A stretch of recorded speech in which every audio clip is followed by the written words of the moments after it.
mortal and you were locked away for 5 years, not like you being on TV and, you know, gadding about, just such gather. The end of that 5 years, you know, you get to go out and you get to meet people and you get to kind of talk to readers and you get to talk to audiences and other writers. And, you know, it's something you look forward to, I think. It's great going to festivals and meeting readers because you often, people ask questions that you've never thought of. I don't know if you've ever found that. And they'll say, loads.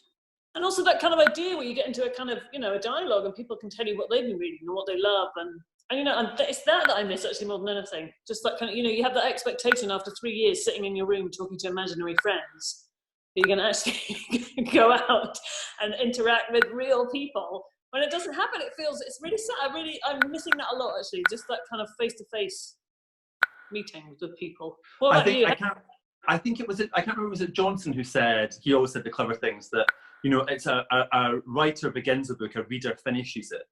That's very and I love, you know, when I've been touring with this novel, people come up to me and tell me their stories, their families, because it's set in South Africa, they tell me their families' experiences of the Boer War, their contemporary experiences. Some of the stories are so brilliant and interesting that I sometimes feel like I wish I could do the book tour and then incorporate the stories into the book because they're so good. Like I met a woman in Australia, in Adelaide, whose father fought in the Boer War. I mean, that's just father, actual dad. And I was like, incredible. You know, she was incredible. So I definitely miss.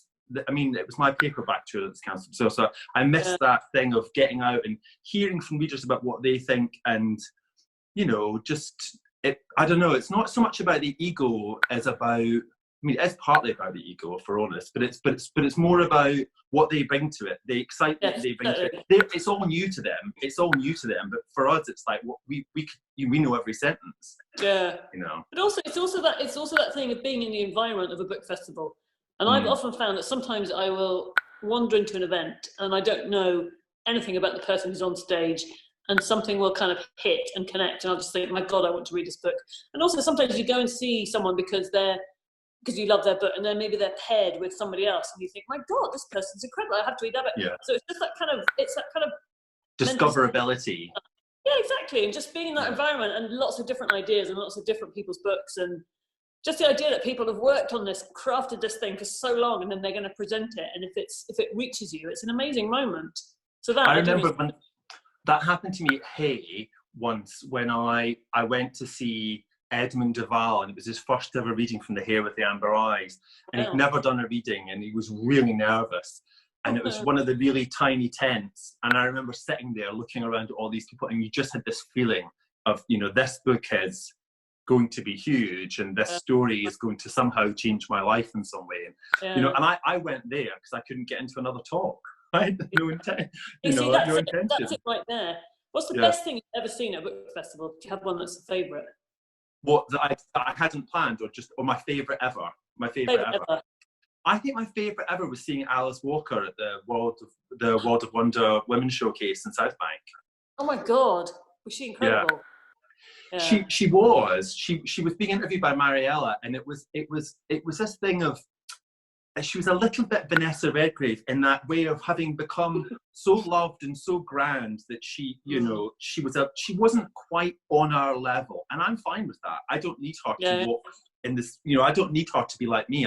But you know, she was just so, you know, her thoughts were at such a level, and she every now and then managed to come down and sort of share them with us, and then she'd disappear again.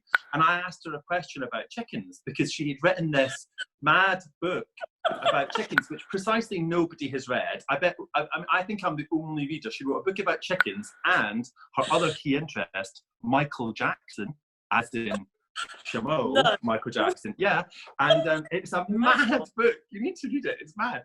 Anyway, read it. And in this book, she reveals that chickens, because she keeps chickens, and she reveals that they were very important to her because as a child she had a really traumatic moment. This incident happened. She never says what it was, but chickens were there in the yard, in the house when this moment happened, and she's forever associated them with kind of rescue and comfort and stuff. So I asked this question, which made people laugh, because they were just like, why is this person asking about chickens? And then she gave this kind of incredible answer. So that was mine. Who was yours? What was yours? Well, I think it was two things. The most amazing event I ever saw was Margaret Atwood interviewing Alice Munro. And I know, you see? I mean, honestly, it was standing room only. Everybody was just crammed in. And it was incredible. But the most amazing thing about it is that you think there would be these two kind of almost like Greek goddesses up there on a stage. Yeah. I mean, just the idea of being in the same room as either one of them was astonishing. Really? But two together, just, yeah. But the amazing they're obviously very, very old friends. And so they just kind of chatted. It was so, it was a bit like being in a cafe watching two ladies having a cup of tea and just having a chat and a gossip. And that was I think it was more that than anything else that was incredible. But the other thing I saw once when I was on a book tour in Canada, in Vancouver, and at the Vancouver Literary Festival, and I'd never ever seen or heard of Alistair MacLeod, this kind of Scottish-Canadian writer. Yeah. I was in this thing and there was just lots of writers and he just stood up and read this story. And I suspect it's based on his own family history, but about these people leaving the Highlands and getting on a really small boat and sailing to Canada. And it was just, honestly, it was one of those where it was just like ice was creeping up my spine. And he described the dog leaping off the beach, and the dog's being held back by the people remaining, and the dog swims towards the boat. And halfway through, they're telling the dog to go back, and then halfway through, they say, no, come on, and they get the dog. I know. And the dog swims and swims because it just can't bear to be left behind. And they get it onto the boat and they take it to Canada with them. And honestly, it was so incredible. And then, of course, I went out and bought every single thing he's ever written I could ever lay my hands on. And that's one of the best things I've ever seen. It was one of the best readings I've ever seen, actually, seeing him do that. It's amazing. Oh, I love that we get to have these moments. I think it's one of